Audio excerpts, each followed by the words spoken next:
রোজা মানে হাতের রোজা, রোজা মানে পায়ের রোজা, রোজা মানে চোখের রোজা, রোজা কানের হয়, রোজা আপনার মাথার হয়, ব্রেনের হয়, রোজা পুরো শরীরের হয়।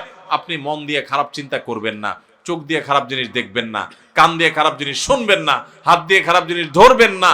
এই সবগুলো রোজা, রোজা শুধু পেটের হয় না, রোজা সমস্ত অঙ্গ প্রত্যঙ্গের হয়।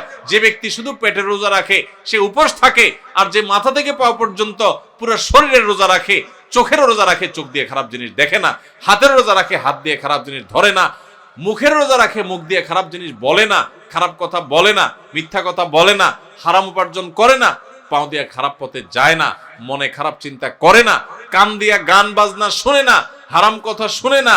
এই ব্যক্তি হলো আসল রোজাদার। এই ব্যক্তি শুধু পেটের রোজা রাখে নাই, সে মাথা থেকে পা পর্যন্ত পুরো শরীরের রোজা রাখছে। সৈয়দ আবুল হাসান আলী নদভী রহমতুল্লাহ আলাইহি রমজানের রোজা সম্পর্কে বোঝাতে গিয়ে অত্যন্ত চমৎকার একটি উপমা দিয়েছেন, উদাহরণ দিয়েছেন। তিনি বলেছেন, আমরা যে রমজানের রোজা রাখি, এই রোজা আমাদেরকে আরেকটা বড় রোজার কথা বলে। সেটা আবার কোনটা? সেটা হলো আমাদের গোটা জীবনটাই একটা রোজা। রমজানের রোজা এটা যেরকম একটা রোজা, আমাদের পুরো জীবনটাই একটা কি রোজা। কিভাবে? রমজানের রোজা শুরু হয়, প্রতিদিনের রোজাটা শুরু হয় কখন থেকে? সুবহে সাদিক হলে, ফজরের ওয়াক্ত শুরু হলে রোজা শুরু হয় না? আমাদের পুরো জীবনটাও একটা রোজা। আর সেই জীবনের রোজা শুরু হয় কখন? জীবনের রোজা শুরু হয় মানুষ যখন বালেগ হয়, প্রাপ্তবয়স্ক হয়। বাচ্চা বয়সে তো ইসলামের কোনো বিধিবিধান তার উপরে প্রযোজ্য না। এগুলা সব তার উপরে প্রযোজ্য হবে, ফিট হবে কখন? সে যখন বালেগ হবে, প্রাপ্তবয়স্ক হবে। তো রমজানের রোজা এটা হলো ছোট রোজা, আয়তনে ছোট, আকারে ছোট। 14 ঘন্টা, 15 ঘন্টা, 16 ঘন্টা, এক এক দেশে এক এক রকম। এই 14-15 ঘন্টা বা 16 ঘন্টার রোজা হলো রমজানের রোজা। আর আমাদের গোটা জীবনটা একটা রোজা, সেই রোজাটা আয়তনে অনেক বড়। রমজানের রোজা শুরু হয় সুবহে সাদিক থেকে, ফজরের ওয়াক্ত থেকে। আর জীবনের রোজা শুরু হয় প্রাপ্তবয়স্ক হলে, বালেগ হলে। রমজানের রোজা শেষ হয় কখন ভাই? সূর্য অস্ত গেলে। জীবনের রোজা শেষ হয় জীবনের সূর্য অস্ত গেলে। রমজানের রোজা রেখে যেরকম খাওয়া নিষেধ, পান করা নিষেধ, স্ত্রী সহবাস নিষেধ, যৌনাচার নিষেধ, খারাপ কাজ নিষেধ, গোটা জীবনের বালেগ হওয়া থেকে নিয়ে মরণ পর্যন্ত এই যে গোটা জীবনটা একটা রোজার মতো, এই গোটা জীবনেও কিন্তু চুরি করা নিষেধ, ডাকাতি করা নিষেধ, মদ খাওয়া নিষেধ, বিড়ি সিগারেট খাওয়া নিষেধ, গালিগালাজ করা নিষেধ, নামাজ ত্যাগ করা নিষেধ, চুরি করা নিষেধ, মানুষের হক নষ্ট করা নিষেধ, কারোর ক্ষতি করা নিষেধ। এরকম বহু বিষয় আমাদের জীবনে নিষেধ কি নিষেধ না? রমজানের রোজা যেরকম অনেকগুলো জিনিস নিষেধ, জীবনের রোজাতেও অনেকগুলো জিনিস নিষেধ। ভাইরা আমার, পার্থক্য শুধু একটা জায়গায়। সেটা কোথায়? সেটা হলো রমজানের রোজা যদি ভেঙে যায় তাহলে ওইটা তখন আর জোড়া দেওয়া যায় না। কিন্তু জীবনের রোজা যদি ভেঙে যায়, আপনি জীবনের রোজা রেখে পাপাচার করার কথা না, কিন্তু একটা পাপ করে ফেলছেন, তাহলে রোজা ভেঙে গেল, জীবনের রোজা। তো সাথে সাথে আপনি চাইলে তওবা করে আল্লাহর কাছে যদি মাপ চান যে আল্লাহ আমার ভুল হয়ে গেছে, আর আমি করব না, তো তওবা যদি করতে পারেন, খাঁটি তওবা, তাহলে আপনার সেই ভুল আল্লাহ মাফ করে দিবেন, আবার নতুন করে রোজা কন্টিনিউ হবে। কথা কি বুঝাইতে পারছি? তাহলে রমজানের রোজাটাও একটা রোজা, আমাদের পুরো জীবনের রোজাটাও একটা। রমজানের রোজার শুরু আছে, শেষ আছে, জীবনের রোজারও শুরু আছে। রমজানের রোজাতে আমরা যদি কোনো কিছু খেয়ে পান করে রোজা ভেঙে ফেলি, এটা জোড়া লাগানো যায় না, কারণ 12-14 ঘন্টার রোজা। ওইটা যেহেতু সারা জীবনের 50-60 বছরের রোজা, এই জন্য ওখানে যদি রোজা ভঙ্গ হয়ে যায়, তওবা করে সাথে সাথে জোড়া লাগানো যায়। ভাইরা আমার, রোজা যে আমাদের কত কিছু শিখায়, রোজার যে কত মর্ম আছে, রমজান যে আমাদেরকে কত কিছু শিখায়। আহা, আমরা বেশিরভাগ মানুষ বুঝি না। আমাদের রোজার মানে 4টা জিনিস। আমাদের রমজান মানে হলো রোজা রাখা, ইফতার করা, সাহারি খাওয়া, আর বড় জোর তারাবি পড়া, বস কাম 4টা।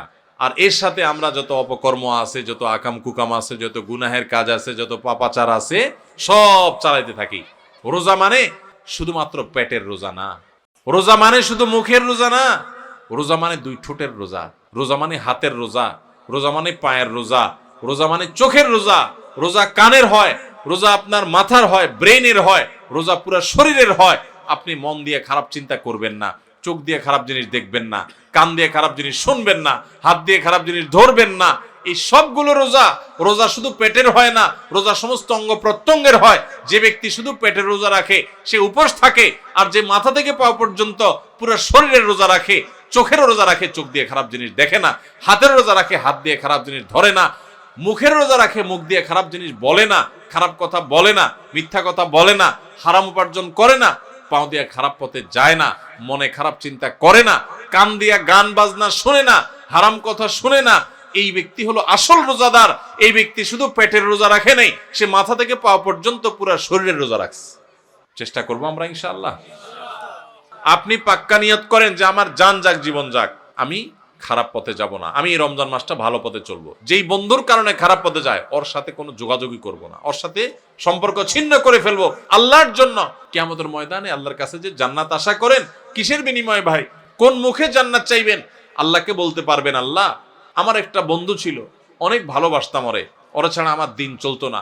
আল্লাহ যেহেতু ওর মধ্যে বদ অভ্যাস আছে, ওর কাছে গেলে আমার মিথ্যা বলা হয়, ধূমপান করা হয়, মাদকের অভ্যাস হয়, খারাপ পথে চলে যায়, ও মানুষটা সুবিধার না, নামাজ পড়ে না, ওর কাছে গেলে আমার নামাজ পড়া হয় না, এই জন্য আমি ওরে ত্যাগ করছি, ওরে ব্লক মারছি, ওর থেকে দূরে সারছি, আমি একটা ভালো বন্ধু গ্রহণ করছি। আমার প্রাণের চাইতে প্রিয় বন্ধুটাকে আমি ছেড়ে দিছি, ত্যাগ করে দিছি, সম্পর্ক ছিন্ন করছি আল্লাহ তোমারে পাওয়ার জন্য, তোমারে খুশি করার জন্য। এই মুখ নিয়ে আল্লাহর কাছে গেলে কিয়ামতের ময়দানে জান্নাতটা চাইতে পারবেন, চাওয়ার মতো মুখ থাকবে। আল্লাহর জন্য যদি আপনি একটা খারাপ কাজও না ছাড়েন, একটা বদভ্যাসও না ছাড়েন, কোন মুখে আল্লাহর কাছে আপনি জান্নাত চাইবেন? আপনার সামনে 2 নম্বর পথে উপার্জন করার রাস্তা পাইছেন একটা, চিটারি করে মানুষে ফাঁকি ঝুঁকি দিয়ে ইনকাম করবেন, আপনি খারাপ কাজ করবেন, সুযোগ আছে সামনে, আপনি সেটা যদি করেন তাহলে আপনার জীবনের রোজা ভেঙে ফেললেন। আর যদি বলেন না আমি তো ওই যে জীবনের রোজা আছি, আল্লাহ যে নিষেধ করছে এগুলো করতে, এই জন্য আমি হারাম করবো না, আমি যাবো না অন্যায় পথে, তাহলে আপনি জীবনের রোজাটা রাখলেন। জীবনের রোজা ভাঙলে সেও একটু মজা পায়, একটু বিড়ি খায়, একটু মদ খায়, একটু হারাম খায়, একটু চুরি করে কামায়, একটু গালে দিয়া মনে জাল মিটায়, মানুষকে মাইরা মাস্তানি করে আপনার বাকাওয়াতি জাহির করে। এরকম জীবনের রোজা ভেঙে ফেললে, আল্লাহর আদেশ নিষেধগুলো ভেঙে ফেললে, হারাম কাজ করলে, অন্যায় কাজ করলে সাময়িকভাবে একটু মজা পায়, তৃপ্তি পায়, ওই যে ছেলেটা যেরকম পাইছে সেরকম। কিন্তু এই তৃপ্তিটাকে যদি জান্নাতের যে নেয়ামত পাওয়া যাবে জীবনের রোজা যদি রাখতে পারে, হারাম কাজ যদি ছাড়তে পারে, অন্যায় যদি না করে, আল্লাহর ভয় যদি অন্যায় থেকে বেঁচে থাকতে পারে, সেই ব্যক্তি আর আপনার রমজানের রোজা যেরকম সূর্য ডুবার পর পর শান্তি পাওয়া শুরু হয়, খাওয়া শুরু হয়, জীবনের সূর্য ডুবার পরে যে জান্নাতের নেয়ামত শুরু হবে, ওইটার তুলনায় দুনিয়াতে এসে দুনিয়ার জীবনের রোজা ভাঙলো, কিছু আপনার ভোগ উপভোগ করলো, কিছু সুখ শান্তি করলো, গাড়ি বাড়ি করলো, চুরি ডাকাতি করলো, দুর্নীতি করে সম্পদ করলো, সে কামাই করছে।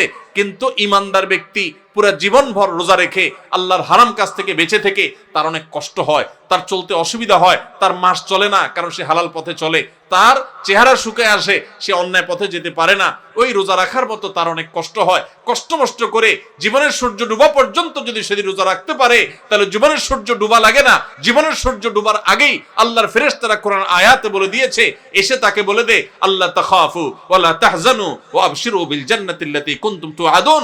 তোমার কোনো ভয় নেই, তোমার কোনো শঙ্কা নেই, তুমি গোটা জীবন রোজা রেখেছো, আল্লাহর সমস্ত আদেশগুলো মেনে চলেছো, তুমি হক হালালে চলেছো, অন্যায় পথে চলো নাই, খারাপ লোকের সাথে উঠো নাই, বসো নাই, তুমি সারা জীবন ভালো চলেছো। অতএব আর একটু সবর করো, তোমার জীবনের সূর্য ডুবে যাবে, আর সাথে সাথে জান্নাতের সাথে তোমার কানেকশন হয়ে যাবে। ভাইরা আমার, তাহলে রমজানের রোজা ভাঙলে যেরকম খানা যায়, পেট ভরা যায়, কিন্তু বাসি খানা, জীবনের রোজা যারা ভেঙে ফেলে, যারা অন্যায় অনাচার করে ফেলে, আরে রাখ তুই, কোরআন হাদিস আগে করে লই, আকাম কুকাম করে যারা, হারাম পথে যারা চলে, তারা একটু স্বাদ পায়। কিন্তু যে কষ্ট করে জীবনের রোজাটাকে ধরে রাখতে পারে না, আমি হারাম পথে যাব না, আল্লাহর ভয়ে সে সতর্ক থাকে, ওই ব্যক্তি তার জীবনের সূর্য ডুবার সাথে সাথে তার যে আল্লাহর পক্ষ থেকে জান্নাতের ইফতারের ব্যবস্থা থাকে, সেই ইফতার ফেরেশতারা যখন তাকে আদর করে খাওয়াতে থাকে, তখন ওইটার তুলনায় দুনিয়ার এই যে সমস্ত গাড়ি বাড়ি চুরি ডাকাতি 2 নম্বরই করে যারা কামাই করলো, এগুলো হলো ওইটার তুলনায় ওই বাসি খানার মতো। জীবনের রোজা যারা ভেঙে ফেলে, এদের মরার আগে থেকে ফেরেশতাদের দৌড়ানি খায়, তারা ইমানদারদের জান্নাতের নেয়ামত ভোগ করতে পারে না। ভাইরা, এই রমজানের রোজা যে আমাদের কত কিছু শিখায়, কত কিছু বলে, কত বার্তা দেয়, কত মেসেজ দেয়, এগুলো আমরা বেশিরভাগ মানুষ জানি না। আল্লাহ আমাদের সবাইকে রমজানের মর্ম বোঝার তৌফিক দান করুন, রোজার মর্ম বোঝার তৌফিক দান করুন। রোজার মর্ম বুঝে রোজা রাখবো তো ইনশাআল্লাহ। আসুন্নাহ ফাউন্ডেশন, উম্মার স্বার্থে সুন্নাহর সাথে।